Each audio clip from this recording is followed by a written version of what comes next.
बड़ी खबर सामने आ रही है। भारतीय सूरतगढ़ एयरफील्ड तबाह कर दी गई है। भरपूर जवाब, भरपूर ललकार जो कि इस वक्त पाक फौज की जानिब से दी जा रही है, करारा जवाब दिया जा रहा है।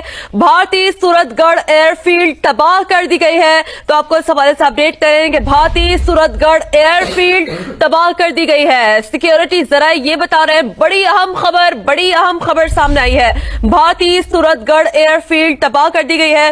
इस हवाले से हमने आपको बताया कि एक के बाद एक अहदाफ को निशाना बनाया जा रहा है। दुश्मन पर हैबत तारी कर दी गई है। पाकिस्तान का भारत पर पलट कर वार, जवाबी वार, भरपूर वार, ऐसी ललकार जो कि भारत की नस्लें याद रखेगी। और यही वो जवाब था। DGISPR की जानिब से कह दिया गया था कि जवाब ऐसा आएगा जो कि नस्लें याद रखेगी। हम अपनी पसंद के मुताबिक, अपने वक्त के मुताबिक, अपने पसंद के मिसाइल, अपने पसंद के हथियार के मुताबिक मैदान में उतरेंगे। और ना सिर्फ जब हम मैदान में उतरेंगे, भारतीय मीडिया इसे रिपोर्ट करेगा। भारतीय मीडिया को ये बताना नहीं पड़ेगा, बल्कि भारतीय मीडिया खुद खबर बन जाएगा।